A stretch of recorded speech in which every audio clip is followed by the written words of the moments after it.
Productivity ઉપર focus કરવો અને ડિસ્ટ્રેક્શનથી દૂર રહેવું, એના માટેનો બેસ્ટ વે એ છે કે તમે તમારું એક સેટ એજન્ડા જેવું બનાવો કે વોટ આર માય પ્રાયોરિટીઝ એના my day.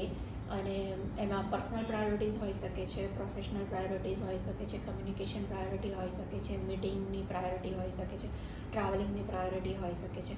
So you set a priority day by day, week by week, month by month, કે આ અચીવ કરવા માટે મારે આટલી વસ્તુઓ મારે કરવી પડશે. અને જ્યાં સુધી એ વસ્તુ પૂરી ના થાય ત્યાં સુધી આપણા મનને, આપણી જાતને આપણે સમજાવવું પડશે કે મારી પ્રાયોરિટી અત્યારે આ છે, I have to focus on this.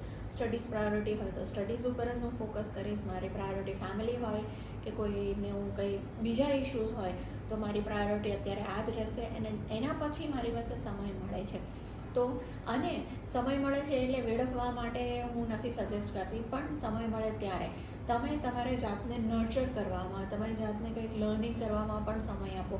અને એના પછી સમય બચે છે તો ત્યારે તમે થોડો સમય એન્ટરટેનમેન્ટ માટે આપો. અને એન્ટરટેનમેન્ટનો સમય પણ એક સેટ કરીને રાખો કે એવરી ડે 30 મિનિટથી વધારે હું એન્ટરટેનમેન્ટ નહીં કરું. અને એ એન્ટરટેનમેન્ટ વિઝ્યુઅલમાં હશે કે ઓડિયો મોડમાં હશે અથવા તો મારા ફ્રેન્ડ્સને મળવાનું હશે, સો 30 મિનિટથી વધારે હું નહીં કરું. એટલે એ વિદ્યાર્થી હોય તો વિદ્યાર્થી પ્રમાણે, પ્રોફેશનલ હોય તો પ્રોફેશનલ પ્રમાણે, પ્રોફેશનની સાથે સાથે તમે ફેમિલી તમારી સાથે હોય તો એ પ્રમાણે તમે તમારી પ્રાયોરિટી સેટ કરી શકો છો અને ડિસ્ટ્રેક્શનથી દૂર રહી શકો છો. યસ, વીકેન્ડની અંદર તમારી પાસે એમ્પલ અમાઉન્ટ ઓફ ટાઈમ હોય છે, બીજો કાંઈ એજન્ડા ના હોય તો તમે મૂવી જોઈ શકો છો, તમે કોઈ સારી રેસ્ટોરન્ટમાં જમી શકો છો, તમે ક્યાંય બહાર ફરવા જઈ શકો છો, જેનાથી તમને થોડો ચેન્જ પણ મળશે અને એના સાથે રિફ્રેશ થઈને તમે નેક્સ્ટ વીક વધારે સારું એવું કામ કરી શકશો.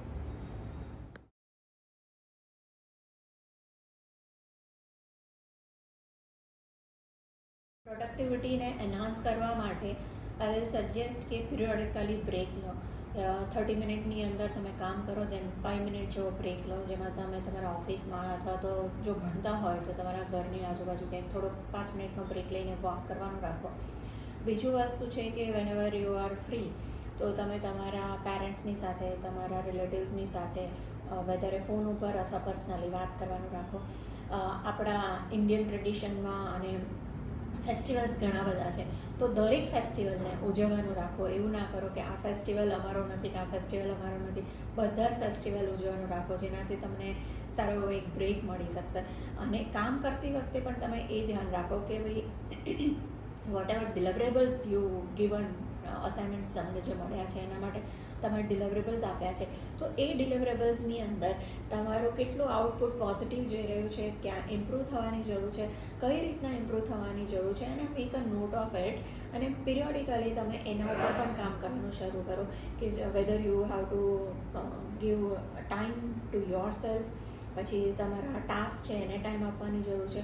ઘણીવાર તમારી રાઇટિંગ સ્કિલ ઉપર ટાઈમ આપવાની જરૂર હોય છે, તમારો કોન્ફિડન્સ ડેવલપમેન્ટ કરવા માટે ટાઈમ આપવાની જરૂર હોય છે. ઘણીવાર તમારે તમારા કલીગ સાથે તમારું કમ્યુનિકેશનમાં ટાઈમ આપવાની જરૂર હોય છે.